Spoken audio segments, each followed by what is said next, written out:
odnosno nisam baš neki, da kažem, zadrti karijerista.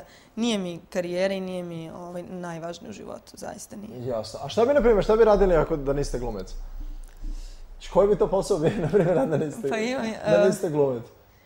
Pa ne znam, bavila bi se, volim, na primjer, jako volim francuski jezik i francusku kulturu, dosta sam tamo putovala, dobro poznajem to i mogla bi nešto da se bavim, ne znam, verovatno upisala sam u stvari francuski jezik i književnost pre glume. Tako da verovatno bi se bavila time, nešto u vezi toga. Profesor francuskog, na primjer. Ili prevodilac ili nešto. Ili da. nešto drugo, nevezano. Ne bih mogla da se bavim novinarstvom, sigurno. Ako svi glumci kažu da nisam glumac, bi novinar. To je najteže. Recite mi, rekli ste, upisali ste francuski, onda ste stali kad ste upisali glumu. Pa pošto je, tad je bio prijemni u septembru, pa sam ja u junu upisala francuski, pošto nisam mogla da znam, malo ljudi biva primljeno, oko 10-12, pa a mnogo se ljudi prijavi, onda sam upisala to ranije.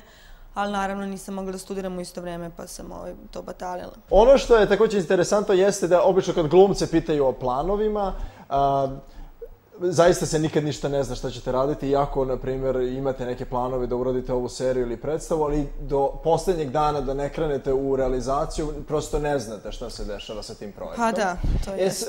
To je situacija u našoj zemlji takva, ali prosto je tako. Tako da, zanima me da li imate možda nešto u planu interesantno što ćete raditi? Pa za sada nemam. Ništa konkretno, ne. Ništa konkretno što se pozorišta tiče televizije? Ne. Ne, filma? Dobro. Koliko vam je teško da imate tu neku privatnost i da sakrijete tu privatnost za sebe? Koliko je to teško ljudima koji su u medijima, koji se bave javnim poslom? Pa ja nemam ništa da krijem, stvarno. Mene uopšte ne zanima sada da nešto krijem.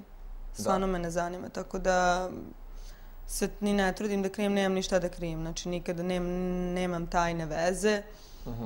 Ne stidim se ničega iz svog privatnog života, tako da, naravno, nemam nikakvo zadovoljstvo od toga da ja to sada objavljam sama, ali prosto ako neko nešto napiše i vidi, ako je istina, mislim, zašto bi se ja toga krila. U vašoj karijeri do sada igrali ste, čini mi se, različite karaktere, različite uloge. Ono što me zanima jeste koji su to karakteri, koji su to osobe koje vama onako prijaju, da se vi osjećate onako prilično onako dobro i na sceni što se tiče pozorišta, što se tiče filma? Pa ne znam, mislim, dobro sam se osjećala u principu u skoro svim svojim ulogama. Dobro sam se osjećala i kao lik, tumačeći lik Mace u Ljubav, navici i panici, koja je recimo potpuno različita od Tine u pozorištu kući, a potpuno različita od Jovane koju sam igrala u filmu Stvar srca. Prosto je tome i lepota našeg posla da igramo različite uloge. Bitno da te uloge nama leže. Da nisu, znači, nešto što mi ne možemo da odglumimo, jer prosto nisu svi glumci za sve podele, svakako. Jasno.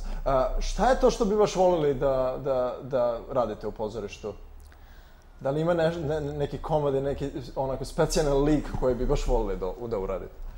Pa voljela bi, pa ne znam, mislim, ja sam na akademiji još dosta načela, da kažem, dosta likova koje bi voljela da imam priliku i u pozorištu da glumim, tako da nešto, na primjer, od likova iz drama Tennessee Williamsa bi voljela.